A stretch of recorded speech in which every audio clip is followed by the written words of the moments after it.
Okay, so let's move on to our next topic. Our next topic, which is Maynard, Disneyland legend, is retiring. Actually, I think as of the recording of this video, he's actually retired already. Yep. And I'm going to share a video because I don't think everyone is familiar with Maynard. Maynard's been with the company. Dre, it's been 25 years, if I'm mistaken. Yeah, 25, I think. 25. Yeah, it's been a while. He's been a mainstay at that park for quite some time. Yes, and I have thoughts on Maynard, and I don't look. We'll get into it after the video, but Dre, if you can play the video, just play a little bit of it, kind of give the audience at home a little taste of what Maynard's shtick, Maynard's thing is, because a lot of people are not familiar with him. So I want to kind of give the audience a little taste of what he does. Sure. We'll a little bit of it, and then on the other side, we'll kind of all break it down and go from there. So go ahead, sir. Let's see. This for I don't know how long. Yeah. And this is courtesy. He'll still pick up the trash. Yeah, of course. I know, it's fantastic. Hello, Maynard. Oh, yeah. How are you? Just wandering through this place of happiness with my pinching device. Is that your invention? Could have been, I suppose. Although mine might have been more sleek, more treacherous. And these are like, no zapping feeling. I just. No zap? No. It feels like it gets kind of. Oh, it's good for blowing your nose. Yeah.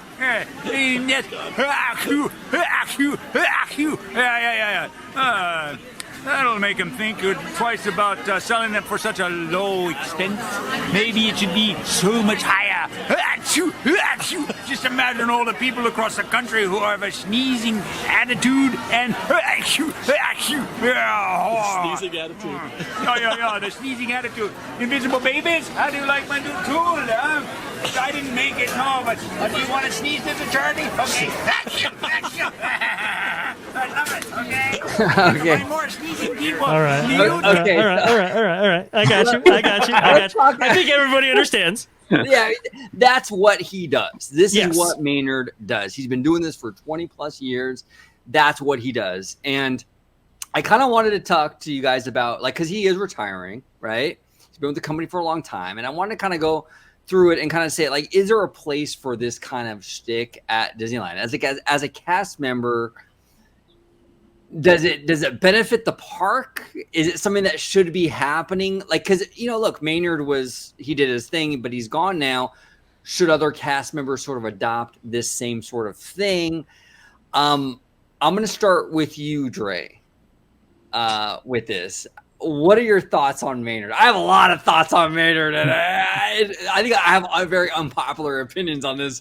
But where you stand on it?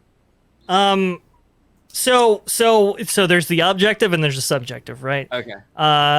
Subjectively, I'll just put it out there. He was a good friend, really good friend. Knew him for a lot of years, and knew him personally. He was a great cast member. I think just kind of overall. But you're right. Objectively, I think he did rub some other cast members the wrong way in some ways. With his shtick, and it's not for everybody, right? But because Disneyland is such a kind of an annual pass holder, kind of a heavy demographic that attends that park. Some people kind of look for something a little bit new, something a little bit different, and are receptive to those things.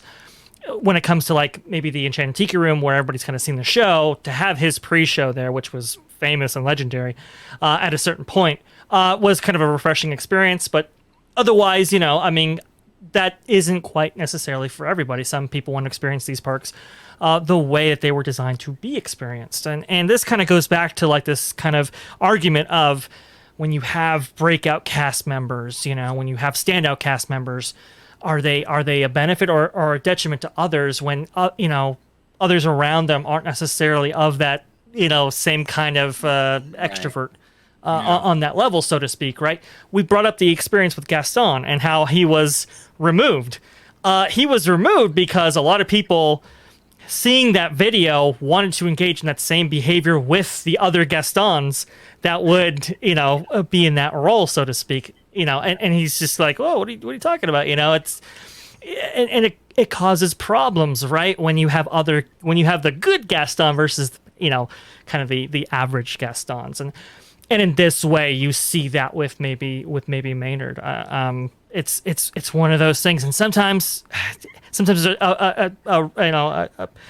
a rising tide doesn't lift all boats necessarily. Like I remember Paul Presser, a good example of this was with Space Mountain. Before it was overhauled in 2005, they had added music to those rockets before they changed them out completely. And sometimes music would work, and sometimes music wouldn't, until that 2005 renovation. Well, it was just decided, well, let's just not have music at all if we can't have it work at a consistent basis, if we can't keep those show standards high. So, it's that tug and pull.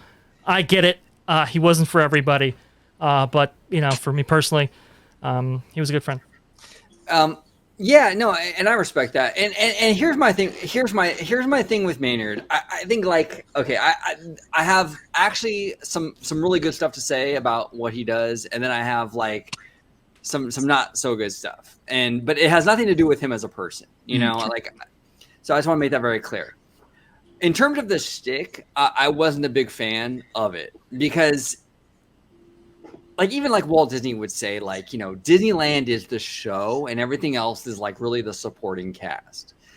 I don't need a stand-up comedy act at the Tiki Room. The Tiki Room is good enough. You know what I'm saying? I'm there for the Tiki Room. I'm not there for hey, stand up with Maynard. And as an annual pass person or someone who goes all the time, maybe that's okay for me because I've seen the regular show so many times, but you also have to remember there's a lot of people that come in from Japan or England or Australia that haven't seen the show at all, and they're getting a stand-up comedy act that's really The thing is, I feel like his shtick was more of a distraction than plussing. Mm-hmm. Like an addition. It wasn't like he was adding to the show. He was becoming the show, and that's my biggest problem with it. And it just kind of I just feel like as much as I appreciate the guy's passion and his energy, and he brought it every single time, and I do appreciate that, I just feel like it just didn't work for the park because he became the show. Go ahead, George. I know you want to. Oh, no, yeah, not a problem. I'm going to actually add on to that because I'm so used to doing Walt Disney World as opposed to Disneyland. Now, with Walt Disney World, there are a lot of cast members who have that sort of shtick, but because of the environment that you're in, for instance, if you go to 50's Primetime Cafe, right? I was just it's the dining. You get the annoying cousin, you get the strict mother, you get the overbearing father. So it's kind of like but you're already walking into that knowing, but a lot of people don't. Right. And they had some issues with that too. If you go over to Whispering Canyon, there's straws. Yep. So it's there are certain things that I'm used to with Walt Disney World that is not necessarily embedded in the culture of Disneyland. Now, when it comes to those kind of cast members, I personally don't have an issue that has that over, because sometimes it could just bring a smile to a person that may be having a bad, how can you really even have a bad day at Disneyland? But you know what? People do, and it's so sometimes you could use that little bit of extra. But I have to say to Kaw, see what happens when you walk out of Lamplight Lounge? That's what you get. Yeah, exactly. Yeah. Perfect. Yes, folks, we only have high-class stuff on this show. Absolutely. Kaw, what do you think? I know you are not too familiar with Maynard. I think you watched some of the footage and everything. Where do you stand on when cast members sort of go rogue, so to speak, and kind of do their own thing like that? Are you okay with that? Does that kind of add to the magic, or is it kind of like a distraction? And I'm so very sorry. I'm sorry, Kaw, not to interrupt you. One more thing I forgot to add is to your question, OG. Do they find cast members? I think it has to come organically. I don't think it's really the best thing to find someone over the top, because that's where it would put like a set stage bitterness to it. So I think that if they already have that personality, that's fine. But I can go either way if there's our cast members out there or not. Okay. So I just wanted to. Absolutely. And Kyle, where you stand on that? I low-key agree with everybody here. It works. It works in certain ways, in certain situations, certain areas. Let's say a cast member like that just came up to us while we're waiting in line, and he's just going off like that. It's entertaining at the time because I'm waiting, and it's just like, what else do I have to do? I don't want to be on my phone, so sure, I'll interact with the cast member. But also, you're right, where it does take away a bit of that. Like, no, I wouldn't say it takes away Disney magic. I just say it kind of like, I'm here for this in particular. But if you want to add that on, sure. Some people may not want to sit there and listen to this guy speak, and some people are interested in it. I guess it literally goes based off of who you are. You're not obligated to stand there and listen. You can be like, oh, thank you, have a great day, and just walk off. Or if you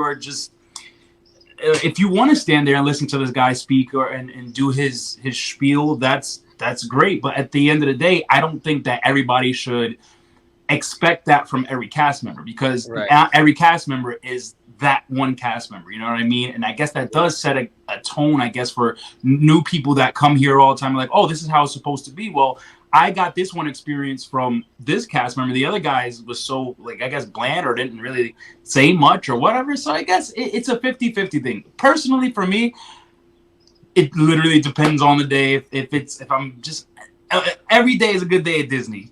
If you're, then there's genuinely speaking, every day is a good day when you're at Disney. Yes. But there'll be times where I'm just like tired, or I'm out of it, and sometimes I don't want to entertain. Give my attention to somebody that's, eccentric like that, or trying to put on shows.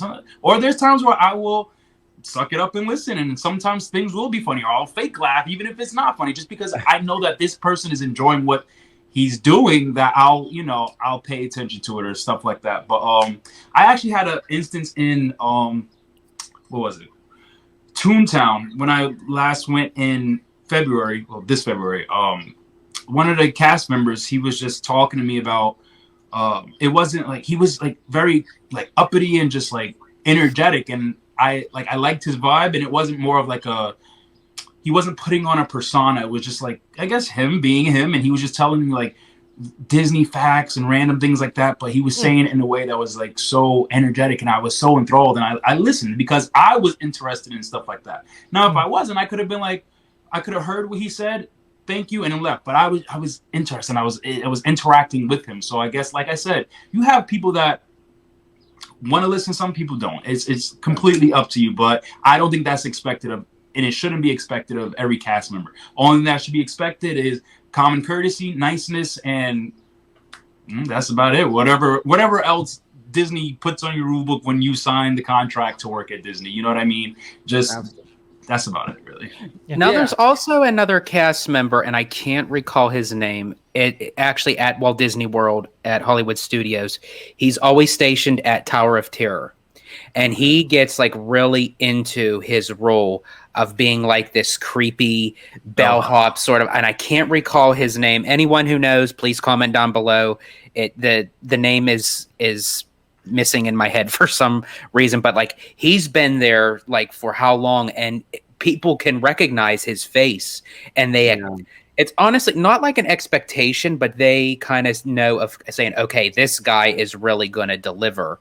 And I think it's almost like it has to be specific cast members that kind of have like those, I don't want to say have those rights, but it's like Disney kind of knows their personality of what they bring to the table. So it's like they kind of like let them do their thing. And now, as far as Vash's point, because it is an actual character with Gaston, people expect a certain expectation from a character. So if one, and it's supposed to be the same character. So if you have one actor doing one thing over the other, that's where it becomes a buddy. I was gonna talk about that also with you know how, I don't know if you guys know about the she went viral, the Evil Queen at Disneyland. Yeah. There's this one specific evil queen at Disneyland, and she's just, I think she was even on like Yahoo News. Like she was because she was so good at her role and just being like respectfully disrespectful and just mean, and it was like that. It's expected of her. So now when I see that's I no expect that from every other evil that's queen to have that same energy. So yeah, but that's no issue. That's my wife without her cup of coffee in the morning. Oh man, I already used it. I already used it. You're gonna be in the doghouse. Wait. Here we go. It's a trap. There you go. That's the one. Listen, you Listen. know what's interesting though, and go like ahead. what Cobb mentioned with the Evil Queen, and like what George, what you're mentioning with the Tower of Terror bellhop. Those situations though, they're in character though. Like okay, so it's like the bellhop is for the ride, the Tower of Terror, right? It's for the situation. Mm-hmm. And I feel like Maynard is Maynard no matter where you put him, and that's really the issue that I have. Whether he's on Main Street or whether he's in Tiki Room or whether he's in the Haunted Mansion, that shtick that you saw just now is the same shtick you kind of get no matter where he's at, and it's kind of like more just a Maynard thing than it is about kind of adapting to. I get it. And I was just gonna mention that. Oh, I'm sorry. Oh, go ahead, King. What were you gonna Mine say? is short. I think it's just also the timing of it all. Like sometimes you don't want to stand there and listen to it. It depends on how long he goes with his shtick. Like if it was like a short little 2-minute thing, sure, I'm in and out. I'll listen. Why not? But nobody wants to stand there and listen to like there's so much to do in Disneyland that I don't want to, like, no offense, and it's definitely not any offense to him whatsoever, because I know he's just trying to do his job and bring light and magic to Disneyland, but it's like there's so much that I need to do that I don't really want to stand here. This wasn't on my lightning lane. Exactly. Dre, couple things. One is, my mother actually got into that, got into it with that evil queen. That was a very, very interesting reaction. That was some great stuff. Did you get that on camera, Dre? Did you get that on camera? camera? I did not. I should have, but it was so good. Great interactions from characters, and I think we were talking about characters before. I think they're going to maintain a little bit of that. We'll see how that goes. But when it comes to Maynard, yes, I do agree. Like if you're just walking by and he goes into that and it's, like you said, a little bit over 2 minutes, so that's a little dicey. I think his pre-show, anybody could look it up, folks, but his pre-show before Tiki Room, I thought was his kind of best shtick per se. Like it kind of set the attraction up in kind of a nice way. I understand it goes against maybe Orange Grove's philosophy when it comes to the Tiki Room being the Tiki Room, but I thought it was pretty good. Again, you do have some issues with maybe international visitors and people who aren't familiar with the attractions and maybe expect that every single time. That can be an issue. That's why I said like Walt Disney World, maybe it doesn't work in that instance, but Disneyland, maybe it does because people go there so frequently. But I was just going to say, you mentioned how he had the same modality everywhere he went. And that was largely true, but even he had his limits. There were times when he would work Great Moments with Mr. Lincoln. And he understood that it's kind of a more dignified setting, and maybe I don't do this. I had conversations with him about that very issue. He was like, this is a place, that we should be honoring and respecting the president and this show kind of thing. And so he would kind of know his boundaries. But yeah, I mean, it's, his shtick is not for everybody. So I can feel that. And that's where I could see both ends of the spectrum, because I mean, there's just something that you guys don't know, that I have a big personality, go figure, that, if me being as a cast member, that would probably be sort of kind of my shtick if I wasn't in a character role, because that's just my personality. I would literally find something to bring in comedic terms, as you got to see a little taste of it, Ka, even just with this recording. It's so I could definitely see both ends of the spectrum of how, and as you mentioned, Ka, like if you're in the mood for it, if you're trying to stall some time or, just to be a little bit entertained. But if you're like not in that mood, you're in like 105-degree heat, your ice cream's melting, your kids are giving you a bitch storm about everything. And it's like, no, get away from me. Yeah, no, 100%. And I just want to say this, as much as like Maynard's shtick isn't for me, I do respect him in the sense that this guy for 20 plus years, he brought it. Like this was not a 9 to 5, just I'm going to clock in and kind of phone it in kind of situation for him. Whether the shtick was for me or not, every time he came, every time he was there at the parks, he brought full energy, full passion to that situation. And I respect that, because we got to be completely honest. Not every cast member does that. You know what I'm saying? So I respect the fact that even though his shtick wasn't for me, I respect the fact that he brought his all every single time. And hey, that's honest. That's awesome. I do like that a lot. Right.